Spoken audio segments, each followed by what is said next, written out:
추석 연휴 잘 지내셨지요? 예, 잘 쉬어야 되는데 일도 많고 노는 것도 힘든 그런 추석을 보낸 분들도 많을 거라고 생각을 합니다. 이렇게 추석 지내다 보니까 일상생활이 좀 깨지는 것 같고, 그래서 제가 이렇게 교회에 딱 나오니까 마음이 편하더라고요. 이제 이 시간부터 이제 정상적인 생활, 규칙적인 생활을 할 수 있겠구나 이런 생각이 들어서 오늘은 하나님 나라의 상급에 대해서 말씀을 좀 드리려고 하는데, 제가 초등학교 때 들었던 비유가 있었습니다. 어떤 한 목사님께서 천국에 가면 성도들이 황금 면류관을 받는 사람이 있고, 은면류관을 받는 사람이 있고, 동면류관을 받는 사람이 있고, 하나님을 위해서 잘 살지 못한 사람은 개털 모자를 받는 사람도 있다, 이렇게 말씀하셨습니다. 그래서 우리가 금면류관을 받기 위해서 노력해야 되지 않겠느냐, 이렇게 도전을 주신 것이죠. 또 다른 예화로는 우리가 대궐 같은 그런 기와집을 얻는 사람이 있고, 그냥 평범한 집을 얻는 사람이 있고, 다 쓰러져가는 초가집을 받는 사람도 있다, 이렇게 얘기를 하셨습니다. 미래에 완성될 하나님 나라에 가면 상급의 차등이 있겠습니까? 없겠습니까? 이런 것처럼 뭐 금면류관, 은면류관, 동면류관, 개털모자 이렇게 차등이 있겠습니까? 없겠습니까? 이 질문은 학자들 간에도 사실 논란이 많이 있습니다. 상급의 차등이 있다라고 생각하는 학자들이 있는데요, 이 학자들은 이렇게 설명을 합니다. 구원은 하나님의 전적인 은혜로 받지만 상급은 우리가 얼만큼 열심히 주님을 위해서 살았는지 그 행위로 인해서 상급의 차등이 있을 것이다, 이렇게 얘기를 하는 것이죠. 그래서 예수님 믿으면 하나님의 은혜로 구원받지만 자신의 행위로 인해서 부끄러워할 사람이 있다. 그때에는 모든 사람들과 천사들과 그리고 삼위 하나님이 나의 행위를 비디오로 보고 판단하신다. 하나님 앞에서 우리의 행위를 직접적으로 고하게 될 것이다. 그래서 은혜로 구원 얻는다고 해서 못된 짓을 했는데 착한 일로 그 일이 바뀌어져서 나타나지는 않을 것이다, 이렇게 얘기를 하곤 하죠. 그러니까 현재적 하나님 나라에서 사는 모습이 서로 다른 것처럼, 따라서 미래적 하나님 나라에서 사는 모습도 다를 것이다, 이렇게 얘기를 합니다. 그러면서 이 상급의 차등이 있다라고 하는 주장하는 학자들도 성경을 인용을 합니다. 누가복음 19장에는 문화 비유가 있죠. 한 문화씩을 동일하게 주었는데 종들 중에 10문화를 남긴 사람이 있어요. 그 사람에게 10고울을 맡기고, 또 어떤 사람은 5문화를 남긴 사람이 있습니다. 그 사람에게는 5고울을 맡겼습니다. 물론 땅에 파묻고 전혀 남기지 못한 사람은 책망했죠. 그리고 고린도전서 3장 11절 이하에 보면 공력에 관한 언급이 나와 있습니다. 이 닦아둔 것 외에 능히 다른 터를 닦아둘 자가 없으니 이 터는 곧 예수 그리스도라. 만일 누구든지 금이나 은이나 보석이나 나무나 풀이나 짚으로 이 터 위에 세우면 각 사람의 공적이 나타날 터인데 그 날이 공적을 밝히리니 이는 불로 나타내고 그 불이 각 사람의 공적이 어떠한 것을 시험할 것임이라. 만일 누구든지 그 위에 세운 공적이 그대로 있으면 상을 받고 누구든지 그 공적이 불타면 해를 받으리니 그러나 자신은 구원을 받되 불 가운데서 받은 것 같으리라. 이 본문을 언급을 하면서 이것 봐라, 천국에 가면 부끄러운 구원을 받은 사람들이 있을 것이다. 그리고 금이나 은이나 보석이나 나무나 풀이나 짚으로 뭔가 집을 세워야 되는데 이것은 우리가 열심히 선한 행위도 하고 하나님 말씀대로 최선을 다해서 봉사하고 섬기는 것을 의미한다, 이렇게 설명을 하고 있습니다. 그러므로 금이나 은이나 보석이나 이런 걸로 우리가 세워야지, 그렇지 않으면 불로 쫙 공적이 탈 때에 다 사라져 버리게 된다, 이렇게 얘기를 하는 것이죠. 첫 번째는 상급에 차등이 있다라고 하는 견해입니다. 그런 학자들도, 주장하는 학자들도 있고요. 두 번째, 상급에 차등이 없다라고 하는 견해가 있습니다.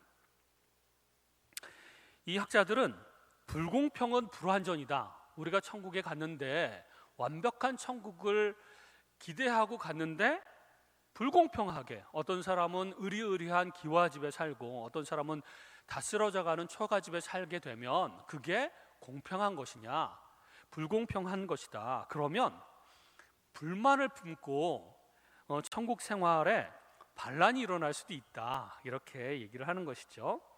불공평은 불완전을 의미하는 것이고, 불완전은 하나님의 나라가 불완전할 리가 없지 않습니까? 그리고 불만도 있을 수가 없고요. 그리고 고린도전서 15장에 보면 우리가 예수 그리스도께서 재림하실 때에 모든 성도들은 홀연히 다 변화한다. 이 변화는 영적으로도 정신적으로도 육체적으로도 변화되는데, 어떻게 변화되냐면 예수 그리스도의 형상을 닮은 사람들로 변화된다라고 하는 것이죠. 성경에서 계속해서 가르치는 말씀입니다. 우리가 전부 다 이제 변화되고, 인격도 변화되고, 몸도 영광스러운 모습으로 썩어지지 않는 모습으로 변화될 텐데, 그런 모습으로 천국에 영원토록 살아간다면 불공평하게 차등이 있어서는 안 된다라고 얘기를 하는 것이죠. 그리고 마태복음 20장에 나와 있는 품꾼 비유를 합니다. 주인이 이른 아침에 한번 나와서 품꾼을 고용을 하죠. 두 번째 9시에 나가서 고용을 하고 12시, 3시, 5시 이렇게 고용을 한 다음에 한 데나리온씩을 약속을 합니다. 이른 아침, 아마도 7시나 뭐 이쯤에 나와서 6시까지 일한 사람들은 굉장히 오랜 시간 동안 일을 했죠. 그런데 마지막에 고용한 5시에 고용한 사람들은 겨우 1시간밖에 일을 하지 않았습니다. 그런데도 그 주인은 모두 한 데나리온, 약속한 대로 한 데나리온을 주었습니다. 그랬을 때 제일 먼저 나와서 일한 사람들은 불평이 일어나죠. 왜 1시간밖에 일하지 않은 사람하고 나처럼 하루 종일 일한 사람하고 똑같이 대우하십니까? 그랬더니 주인이 내 마음이다, 이렇게 얘기를 하는 것이죠. 이게 바로 천국 비유 중에 하나입니다. 조금 일하고 많이 일하고 우리 생각에는 똑같이 대우한다는 게 불공평하게 생각이 되죠. 하지만 하나님의 입장에서, 하나님의 시각에서 바라보면 똑같이 품삯을 주고 똑같이 천국을 누리게 하는 것이 하나님의 은혜라는 것입니다. 달란트 비유에서도 마찬가지입니다. 2달란트 받은 사람은 2달란트를 남기고 5달란트 받은 사람은 5달란트나 남겼지만 똑같은, 완전히 동일한 칭찬과 동일한 상급으로 그 두 사람을 평가하고 그렇게 상을 주시는 것이죠. 그리고 아까 첫 번째 견해를 가진 상급에 차등이 있다라고 하는 사람들이 인용한 공력에 관한 언급이 있지 않습니까? 고린도전서 3장 11절 이하에 있는 이 공력에 관한 언급은 사실은 모든 성도들에 대한 얘기가 아닙니다. 그 2장에 보면 바울파, 게바파, 그리스도파 이런 식으로 이제 나눠지는데, 이 본문은 사역자들에 관한 말씀입니다. 예수 그리스도의 터 위에 금과 은과 보석과 나무와 풀과 짚으로 건축하는데, 이 건축하는 행위 자체는 우리의 삶이 아니라 이 가르치는 사람들의 가르침인 것이죠. 그러니까 지도자들이 가르칠 때에 제대로 가르쳐야 된다, 진리를 잘 가르쳐야지, 그렇지 않으면 나중에 그 가르친 모든 행위가 불타게 될 것이고 부끄러움을 당하게 될 것이다. 성도들의 행위에 관한 말씀이 아닙니다. 본문의 이제 맥락을 보면 가르치는 사람들에 대해서 경고를 하고 있는 것입니다, 바울이. 그럼 천국의 상급이 똑같다면 열심히 섬기지 않고 그냥 이 세상에서 좀 룰루랄라 놀다가 가는 게 제일 좋겠네요. 어떤 분이 저한테 그렇게 얘기를 했습니다. 그래도 똑같이 대우받고 똑같이 상급을 받고 똑같이 행복하게 살 수 있다면 그냥 여기서 아주 열심히 하나님을 위해서 섬기거나 다른 사람을 사랑하거나 그럴 필요가 없지 않습니까? 이렇게 질문하는 사람들이 있는 것이죠. 이런 사람들은 하나님의 은혜를 잘 모르는 사람들입니다. 주일날 말씀드린 것처럼 우리가 구원받아서 천국에 들어가게 된 것은 우리가 열심히 했기 때문이 아닙니다. 정말 죽어서 지옥에 갈 수밖에 없는 철저한 죄인들임에도 불구하고 하나님이 긍휼하심으로 하나님이 주권적인 선택으로 우리를 선택하시고 사랑해 주셨기 때문에 가능한 일이시죠. 그래서 하나님의 은혜와 예수님의 희생은 너무나도 큽니다. 그래서 우리가 갚을 수 없는 은혜인 것이죠. 예를 들면 하나님께서 우리에게 베풀어 주신 은혜와 사랑을 돈으로 비유하면 한 1조 정도 된다고 한번 생각을 해보세요. 1조 원 정도 됩니다. 근데 우리가 교회에서나 삶에서 봉사하고 열심히 그러니까 우리가 정말 24시간 매일같이 주님 앞에 봉사하고 섬기고 사람들을 섬기고 사랑하고 이렇게 한다고 하더라도 겨우 한 5천 원쯤 될까요? 1조 원이라고 하는 하나님의 은혜에 비하면 우리의 행위는 정말 5천 원 정도밖에 안 되는 겁니다. 그 5천 원 정도 봉사를 좀 해놓고 하나님한테 내가 정말 다른 사람과 비교해서 엄청나게 힘에 지나도록 봉사했기 때문에 좀 내놓으십시오. 좀 상을 주십시오. 다른 사람들과 차별되는 그런 상과 그 특별한 대우를 좀 해주십시오 라고 말한다는 게 말이 될까요? 5천 원 정도 열심히 해서 그 정도 해도 하나님, 제가 받은 하나님의 은혜와 사랑은 1조 원 정도가 돼서 도저히 그것을 감사함으로 갚을 수가 없어서 너무나도 감사합니다. 그 하나님의 은혜와 예수님의 희생이 너무 감사해서 뭐라도 해드리고 싶은 마음으로 제가 봉사를 한 것이지 대가를 바라고 한 것이 아닙니다라고 고백을 하게 될 겁니다. 하나님의 은혜와 사랑을 정말로 깨달은 사람이라면 그렇게 대답하는 것이 마땅하지 않겠습니까? 금면류관을 받고 다른 사람들보다 거대한 저택을 받기 위해서 지금 내가 열심히 일하고 봉사하고 기대하면서 내가 다른 사람들보다 많이 했으니까 천국 가면 정말 엄청난 것들을 받을 거야 라고 생각하면서 봉사하거나 기도하거나 노력하거나 이런 삶을 살아가는 것이 아닌 것이죠. 하나님의 은혜를 크게 깨달은 사람은 당연하게 하나님을 위해서, 하나님 나라를 위해서 섬기게 되어 있습니다. 근데 하나님의 은혜를 그렇게 크게 깨닫지 않은 사람은 하나님의 은혜 나한테 주어진 거 요 정도인데 내가 또 하나님을 위해서 열심히 한 것, 헌금을 한 것, 봉사한 것 이런 것들 어느 정도가 되니까 하나님은 나한테 뭔가를 갚아주셔야 돼, 대가를 받을 수 있도록 특별한 대우를 해주셔야 돼 라고 생각한다면 우리의 죄의 상태가 어떠했고 하나님의 은혜가 어떠했는지를 잘 모르는 사람입니다. 게다가 예수 믿은 다음에 우리가 하는 선행도 우리의 힘으로 할 수 없습니다. 사실은 우리는 죄성만 있어서 자꾸 죄를 짓거나 자기 중심적으로 삶을 살아가게 되어 있습니다. 내가 뭔가 하나님을 위해서 또 다른 사람을 위해서 선한 행위를 했다면 그것은 내가 한 것이 아니라 내 속에 계신 성령 하나님께서 나로 하여금 하게 하신 것이죠. 그런 삶을 성령님의 도우심을 받아서 살아가는 삶이 우리 그리스도인의 삶입니다. 성령님의 도우심으로 우리가 선한 행위를 해놓고 하나님, 이건 내 공로입니다. 내가 한 겁니다. 그러므로 나한테만 특별한 상을 주셔야 됩니다 라고 자랑하거나 더 큰 상을 내놓으라고 때를 쓰는 것이 마땅하겠습니까? 하나님의 은혜로 매일매일을 살아갑니다.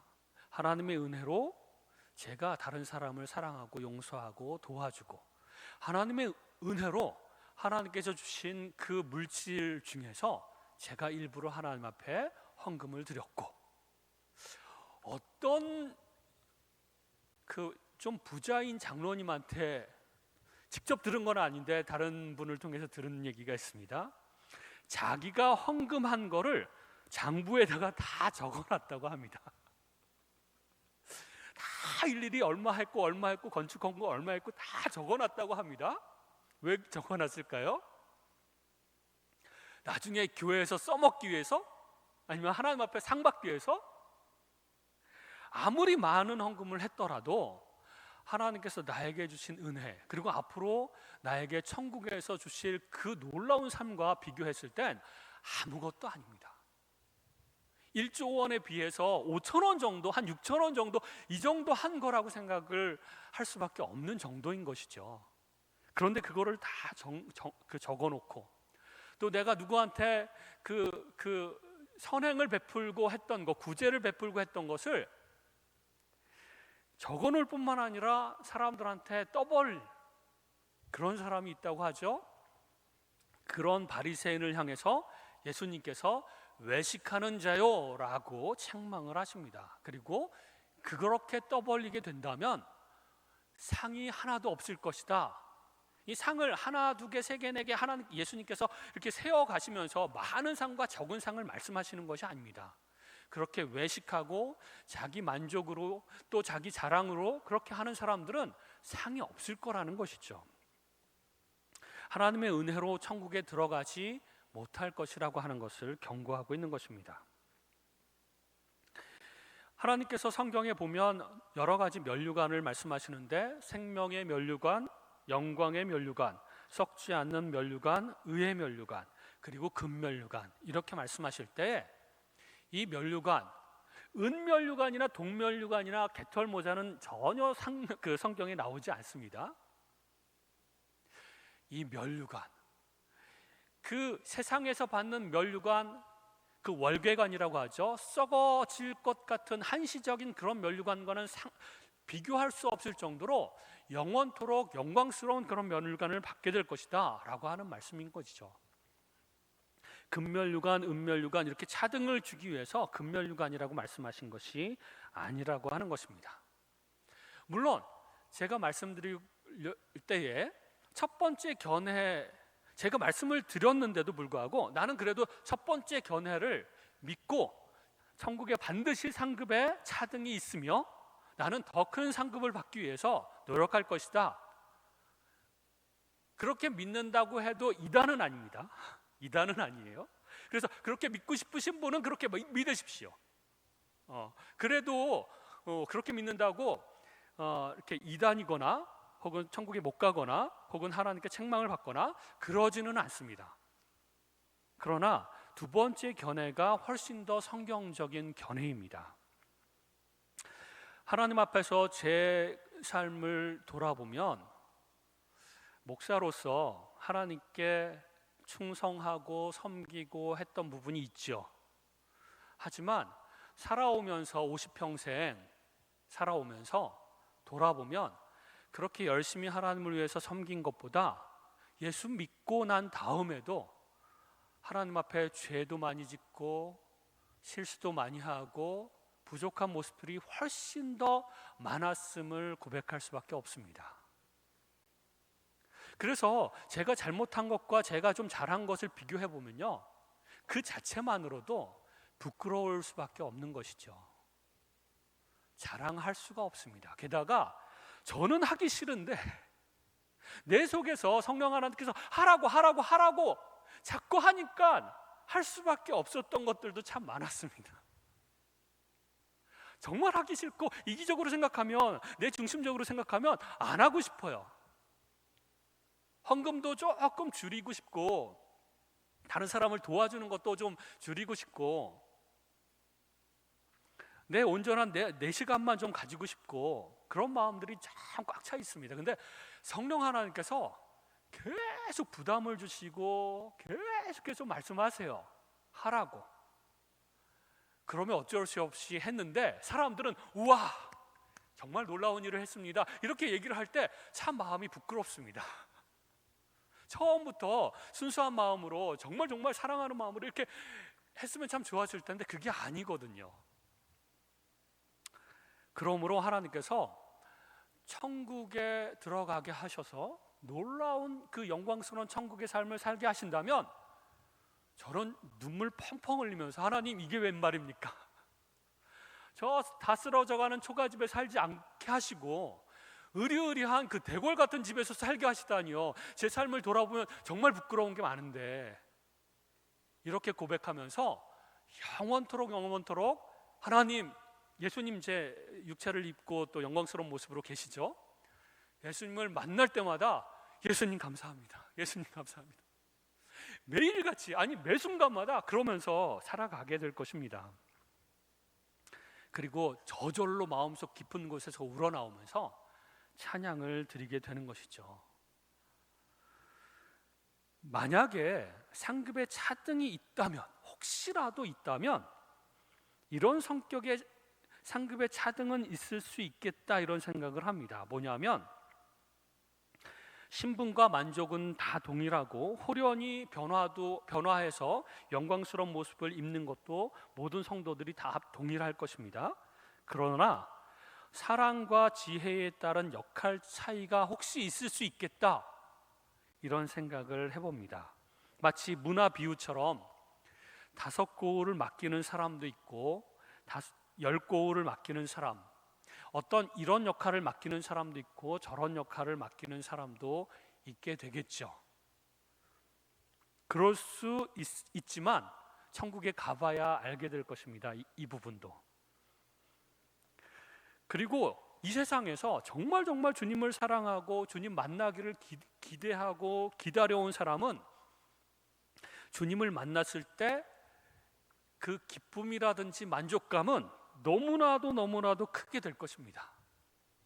너무나도 기다리고 목 빼면서 하나님 만나기를, 천국 가기를 소망하고 예수님을 만나기를 그렇게 원하고 그랬던 사람은 예수님을 만나자마자 그 천국의 영광스러운 그 모습 때문이 아니라 그 하나님을 만난다라고 하는 그 자체만으로 너무나도 감격스러워서 그 감격에 북받쳐서 아마 펑펑 울게 될지도 모르겠습니다. 너무 막 소리를 지를지도 모르고 춤을 추게 될지도 모르겠습니다. 물론 여기서의 눈물은 슬픔의 눈물이 아니라 기쁨의 눈물이 있겠죠. 이런 정도의 차등이 있을 수도 있겠지만 그러나 그것도 점점 동일하게 변화되어져 가지 않을까 이런 생각을 해봅니다. 왜냐하면 천국에서 하나님을 직접 배울 때에 많은 사람들이 기쁨과 만족과 그 충만함으로 가득 차게 될 것이기 때문에 그렇습니다. 천국 자체가 어마어마한 상급입니다. 미래 천국에서의 삶을 위해서 우리는 현재를 기꺼이 희생할 수 있을 만큼 천국의 삶은 엄청날 것입니다. 그러므로 우리는 천국에 들어가기 위해서 마음의 준비를 하는 것이 필요합니다. 마음의 준비. 뭔가 헌금을 더 많이 해갖고 그것을 다 기록하라고 하는 그런 준비가 아니라 정말 기대하며 하나님을 만나고 싶은 그런 마음으로, 하나님을 더욱더 사랑하는 마음으로 그렇게 천국을 준비하는 것이 필요합니다. 그랬을 때 우리 그리스도인의 장례식은 어쩌면 그 헤어진다라고 하는 아쉬움만 남아있을 뿐이지 천국에 가서 너무나도 좋겠다라고 하는 부러움으로 우리는 장례식을 치르게 될 것이고, 죽음을 임박한 사람들은 빨리 천국에 갔으면 좋겠다라고 하는 기대감으로 삶을 살아가겠죠. 그리고 이 세상을 살아가면서 천국에 가면 상급이 똑같대, 그러니까 대충 살아도 그 천국을 다 영위하니까, 동일하게 영위하니까 그냥 예배 가끔 빠지고 헌금도 내가 힘에 지나도록 게 아니라 그냥 조금 드리고 다른 사람들 용서하고 사랑하는 것도 조금만 하고 이러면서 살아야 돼 라고 하는 마음을 버려야 됩니다. 다시 한번 하나님의 은혜와 예수 그리스도의 희생과 그 하나님의 긍휼을 생각하면 할수록, 깊이 있게 묵상하고 생각하면 할수록 내가 이렇게 살면 안 되지, 하나님이 나한테 어마어마한 은혜를 주셨는데 내가 이렇게 산다는 건 말이 안 되지 라고 생각하면서 살아가야 된다는 것입니다. 그렇게 될 때 하나님의 은혜가 우리 마음 가운데 더욱더 많이 부어지고 하나님의 사랑을 더욱더 많이 깨닫고 경험하는 삶이 될 수 있다는 것입니다. 그리고 성령 하나님께 기도해야 되는 것 하나 있습니다. 하나님, 내 육신의 그 소원대로 살지 않게 하시고 내 죄성이 이끄는 대로 살아가지 않도록 해주시고, 내가 하고 싶지 않더라도 하나님 나를 강권하여서 그 선한 행위를 할 수 있도록 해주십시오. 나를 격려하고 나를 도와주셔서 그 죄된 마음, 이기적인 마음을 넘어서서 하나님의 마음으로 다른 사람들을 섬기고 교회를 섬길 수 있도록 날마다 하나님 나를 이끌어 주십시오. 그렇게 기도하면 성령 하나님께서 그렇게 살 수 있도록 도와주실 것입니다. 그럴 때 하나님께서 또 하셨군요, 나를 통해서 하나님께서 원하시는 일들을 하나님 또 하셨군요, 감사합니다 라고 고백할 수 있게 된다는 것입니다. 그런 삶을 사시고 또한 천국에 대한 그런 기대감을 가지고 그렇게 삶을 살아가시는 저와 여러분이 되시기를 주님의 이름으로 축원드립니다. 기도하겠습니다. 하나님 아버지, 감사합니다. 천국에서 상급의 차등이 있든 없든 우리가 날마다 하나님의 은혜를 감사히 여기며 살아가는 삶이 되게 하여 주옵소서. 그래서 내가 힘에 지나도록 뭔가를 했다고 할지라도